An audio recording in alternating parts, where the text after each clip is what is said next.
Hey, c'est tout le monde, c'est Monsieur Adri, et bienvenue dans un nouvel épisode de Mon Petit Bazar, l'émission qui a pour but de vous parler d'une œuvre qui m'a marqué et que je vous recommande chaudement. Et vous savez, parfois, il y a des œuvres, quand on tombe dessus, on sait pas à quoi s'y attendre, et finalement, on plonge dedans et on en ressort complètement transformé. Et aujourd'hui, ça va être le cas, on va parler d'une œuvre comme aucune autre, qui ne paye absolument pas de mine, dont très peu de gens connaissent l'existence, mais qui pourtant est un de mes mangas préférés. Je parle évidemment de Yotsuba. Et oui, quand on voit la couverture, on se dit mais qu'est-ce que c'est que ce truc? Ça a l'air assez enfantin, et ben devinez quoi, ça l'est complètement. Et d'ailleurs, c'est souvent une œuvre que l'on retrouve dans le rayon jeunesse du peu de librairies qui le vendent. Et je suis sûr que vous étiez absolument pas prêt à ce que moi, qui parle habituellement d'œuvres quand même plutôt sombres, je veux dire je parle quand même de Berserk, de Fire Punch, de Chainsaw Man et très récemment d'Hell's Paradise, et bien que je puisse vous sortir un magnifique tome de Yotsuba alors que c'est une pépite à tous les niveaux.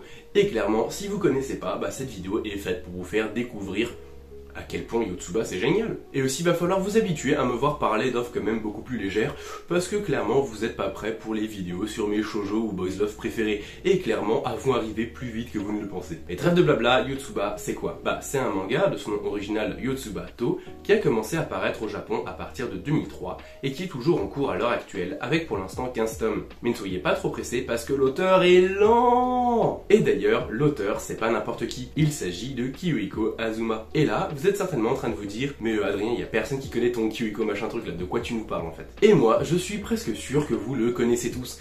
Et pour ça, laissez-moi vous faire un petit résumé de sa vie parce que vous allez voir que c'est assez intéressant et surtout assez marrant. Kiyohiko Azuma, il est né le 27 mai 1968 et après avoir obtenu entre autres un diplôme de l'université de design de Kobe, il se lance dans le manga et notamment dans le genre des Anipalo. Et là, comme moi, si vous savez pas ce que c'est que les Anipalo, et vous allez sur internet pour en apprendre plus. Et en gros, les Anipalo, ce sont des animés qui parodient d'autres animés. En gros, animé, parodie, Anipalo. Bref, tout ça pour dire qu'il est assez connu dans ce domaine, notamment avec sa parodie de Sailor Moon du nom de Azone, où il en a tout de même fait 5 volumes. Puis après ça, comme beaucoup d'autres mangaka, il est passé par la case hentai, sous le nom de Junshi Jonokushi, où il a écrit plusieurs hentai, dont le fameux Private Tutor Nami Do Your Best. Mais ce n'est pas tout, parce que le gars, il a quand même aussi écrit une espèce de suite séquelle à son hentai, sous le nom de Private Tutor Nami Do Even Better. Et je sais pas vous, mais rien que les noms déjà me fument de rire, mais en plus le fait de me dire que le gars, il s'est dit que son scénario était tellement bon qu'il fallait qu'il fasse une espèce de suite séquelle pour être sûr qu'on comprenne bien les enjeux,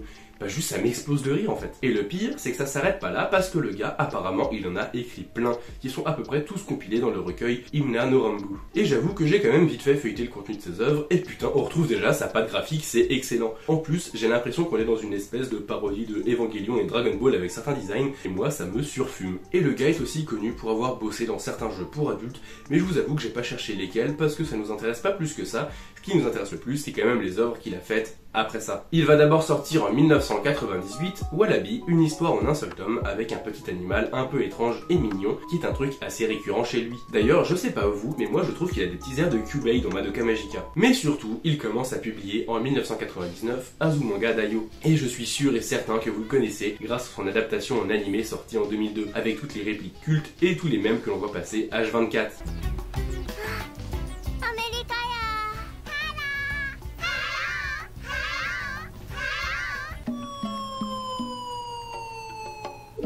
Hello everyone. How are you? Fine, thank you. Oh my god!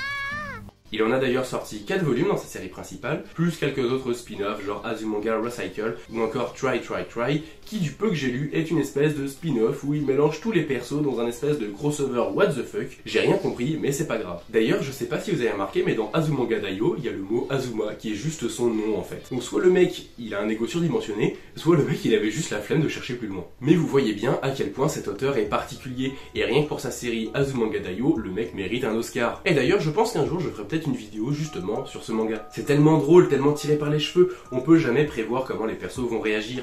C'est vraiment un humour très particulier, quasiment universel et intemporel.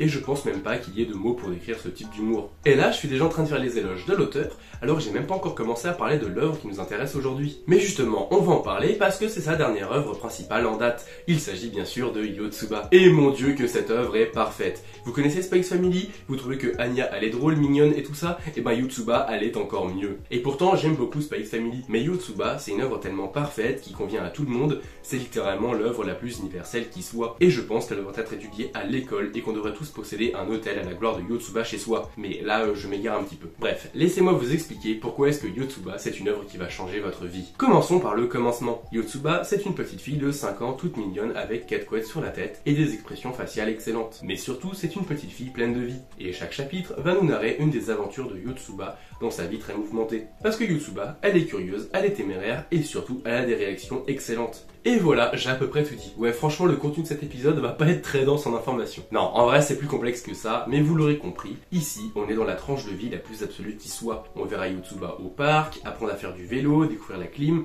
Bref, on va la voir découvrir la vie et grandir petit à petit. Mais surtout, c'est relaxant, parce qu'ici, tout est bien amené. Le rythme est idéal, les visages des personnages sont très expressifs et drôles, mais les décors sont tout de même extrêmement bien travaillés. On est dans un des mangas les plus enfantins que je connaisse, et qui pourtant possède bien plus de maturité que la plupart des tranches de vie comiques, où l'humour se repose vachement sur les mêmes procédures vues et revues. Mais ici, on est dans l'absurde sans trop l'être, c'est mignon, ça joue avec notre vision de l'enfance, de la vie en tant qu'adulte, et c'en est même cathartique. Mais il n'y a pas que Yotsuba dans ce manga. Les personnages secondaires, enfin si on peut encore les appeler comme ça, tellement ils sont importants et bien écrits, apportent de la diversité, que ce soit au niveau de l'humour ou des situations, car ils sont tous très différents. Par exemple, son père qui la laisse faire presque toutes les conneries du monde, mais qui est tout de même un père incroyable. Ou encore Jumbo, le géant capable de te propulser un enfant de 5 ans tel un ballon de basket dans la piscine. Ou encore Yonda, l'antagoniste le plus puissant qu'il soit. Il y a également la famille Ayase, la maison voisine de celle de Yotsuba, et qui subit régulièrement la visite de notre perso préféré, à la recherche d'une des 3 filles de la famille,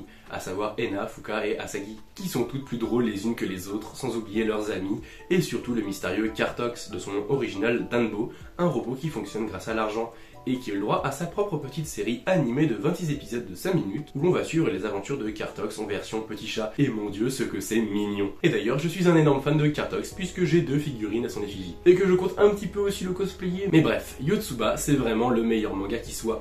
Il est beau, drôle, touchant et émouvant par moments, sans oublier que la communauté autour du manga est super drôle, et surtout c'est une œuvre qui a le pouvoir incroyable de ne presque pas pouvoir être spoilée, puisque la majorité des spoils de la série c'est soit Yotsuba s'énerve contre Yonda, soit Yotsuba part faire une randonnée. Et je vous assure que vous devez absolument lire cette œuvre, je ne connais personne qui n'a pas apprécié sa lecture. Alors je vous invite vraiment à ouvrir une nouvelle page internet, à trouver les scans de Yotsuba, et d'ici 15 minutes à peu près vous aurez déjà un avis sur la série, et vous allez voir qu'il y a de grandes chances que vous aimiez en fait. Quoi qu'il en soit, merci d'avoir regardé cette vidéo et j'espère qu'elle vous aura donné envie de lire cette pépite si peu connue qui, je vous l'assure, va vraiment changer votre vie. En tout cas, j'espère que vous lui donnerez sa chance. Si la vidéo vous a plu, n'hésitez pas à liker, commenter, vous abonner et partager cette vidéo à tous vos potes qui ont besoin de Yotsuba dans leur vie et je vous assure qu'ils iront 1000 fois mieux après. N'hésitez pas non plus à aller faire un tour sur mes réseaux, à savoir Insta, Twitch, Discord et TikTok, sans oublier l'onglet Short de YouTube. C'était Monsieur Adri, à bientôt pour plus de vidéos. Bye!